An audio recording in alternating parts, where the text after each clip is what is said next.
Telugu cinema ప్రేక్షకులకి నా నమస్కారం. ఇది నేను ఇండస్ట్రీకి వచ్చి 50 ఇయర్స్, డైమండ్ జూబ్లీ ఇయర్. ఈ ఇయర్లో కూలీ సన్ పిక్చర్స్ ప్రొడ్యూస్ చేసి లోకేష్ కనకరాజ్ డైరెక్షన్లో అనిరుద్ మ్యూజిక్, దీంట్లో వచ్చి August 14th diamond Jubilee picture వస్తూ ఉంది. ఈ లోకేష్ కనకరాజ్ ఎలాగంటే ఇక్కడ రాజమౌళి ఇలాగ రాజమౌళి గారు తీసిన పిక్చర్లు అన్నీ హిట్, అలాగా లోకేష్ కనకరాజ్ పిక్చర్ తీసిన అన్నీ సూపర్ హిట్. ఆ కాంబినేషన్లో నేను వచ్చి ఈ పిక్చర్లో చేస్తున్నాను.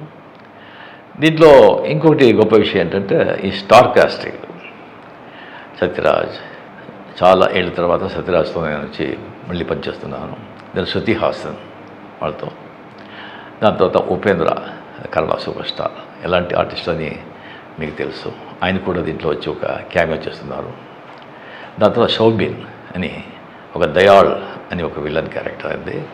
ఇంకోటి దోహా అని Aamir Khan first time south Indian ఫిలిమ్స్లో స్పెషల్ అపీరెన్స్, ఆయన కెరియర్లోనే ఒక స్పెషల్ అపీరెన్స్ చేస్తున్నది ఇదే ఫస్ట్ టైం అమీర్ ఖాన్. దాని తర్వాత ఇంకా చాలా పెద్ద అట్రాక్షన్ ఏంటంటే కింగ్ మన నాగార్జున గారు దీంట్లో యాంటీ క్యారెక్టర్ విలన్గా చేస్తున్నారు. ఆ సబ్జెక్ట్ విని వెంటనే నేను వచ్చి ఆ క్యారెక్టర్ సైమన్, అది నేనే చేయాలన్న ఆశ. అంత నాకు ఎప్పుడూ విలన్ చేయాలంటే చాలా ఇష్టం. విలన్ కదా బేసిక్గా. ఆ క్యారెక్టర్ ఎవరు చేస్తారంటే అది చాలా స్టైలిష్గా ఉండాలి అండ్ ఫెంటాస్టిక్ క్యారెక్టర్.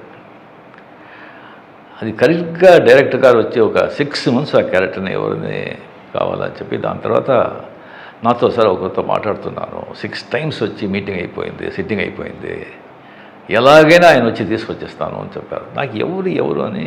దాని తర్వాత ఉండే సార్ గుడ్ న్యూస్, ఏంటి సైమన్ క్యారెక్టర్కి యాక్టర్ దొరికారు. ఎవరు? నాగార్జున. నాకు షాక్. నాగార్జున గారు, మన కింగ్ నాగార్జున ఒప్పుకున్నారా? అవును సార్. నాకు వచ్చి డెఫినెట్గా డబ్బు ఇచ్చి ఆయన వచ్చి యాక్టింగ్ చేస్తారని నేను లేదు. కోట్యాధీశ్వరుడు, డబ్బు కోసం ఆయన యాక్ట్ చేయడు, ఎందుకు అవసరమే లేదు. ఆయనకే అనిపిస్తుంటుంది. ఐ థింక్ ఎప్పుడు మంచివాడిగా చేసి ఎన్ని రోజులు మంచివాడిగా చేసేది ఒక చేంజ్ ఉంది, చేస్తామని ఈ పిక్చర్లో ఆయన ఒప్పుకొని ఉన్నారు. చాలా 33 years అయింది అనుకుంటాను ఆయనతో నేను పిక్చర్ చేశాను నేను. దాని తర్వాత ఈ పిక్చర్లో ఆయనతో నాగార్జున గారితో పనిచేసేది. అప్పుడు ఎలా చూశాను, దానికంటే ఇంకా యంగ్గా ఉన్నారు. నాదంతా వెంటలంతా ఊడిపోయింది. అంత యంగ్గా, స్కిన్ టోను, ఫిజిక్స్. నాకు ఆశ్చర్యమైంది. ఏం సార్ ఇది, ఏం రహస్యం, ఏంటి ఇలాగ ఉన్నారు చెప్పండి సార్. సార్ ఏముంది రజనీ గారు, రెగ్యులర్ ఎక్సర్సైజ్, స్విమ్మింగు అండ్ కొద్దిగా డయట్ అండ్ 6:30 దానిపైన వచ్చి మేము డిన్నర్, అంతే. దాంట్లో ఫినిష్ అయిపోయాలి. ఇంకొకటి మా ఫాదర్ ఆ జీన్స్, ఇంకొకటి మా ఫాదర్ చెప్పింది, ఏది విషయాలు పెద్దగా డిస్టర్బ్ చేసుకోవద్దు, హ్యాపీగా ఉండు, జరుగుతుంది అని. అది ఆయన రహస్యం. దాని తర్వాత దీంట్లో వచ్చి ఒక 17 days ఇన్ థాయిలాండ్లో వచ్చి ఆయనతో కలిపి కంటిన్యూస్గా వచ్చి పనిచేసే ఒక అవకాశం దొరికింది. నాగార్జున గారు నా లైఫ్లో మర్చిపోను, నా మైస్లో మర్చిపోను. మీతో మాట్లాడింది, మీ సలహాలు, మీ ఆ నాలెడ్జ్ అంతా. You are a gentleman sir, you are a gentleman, not only handsome, you are a gentleman.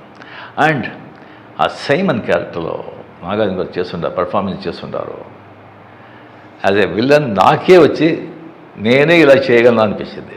Fantastic, అదురు కొట్టేశాడు నాగార్జున గారు. డెఫినెట్గా ఫ్యాన్స్ వాళ్ళతో చూస్తే అది super. The highlight Nagarjuna and Aamir Khan and Soubin, Shruti, ఒక్కొక్కరు ఆ పిక్చర్లో. అండ్ ఎస్పెషలీ నాగార్జున గారు టెరిఫిక్ యాజ్ ఎ సైమన్. ఎలాగ భాష, దాంట్లో ఒక యాంటనీ లాగా కూలీ, ఒక సైమన్. సో అనిరుద్ మ్యూజిక్తో డెఫినెట్గా ఫెంటాస్టిక్గా చేస్తుంటారు. ఈ పిక్చర్ చాలా బాగా ఆడాలి, మీరు ఆడించాలి అని దేవుడిని ప్రార్థిస్తూ సెలవు తీసుకుంటాను. నమస్తే.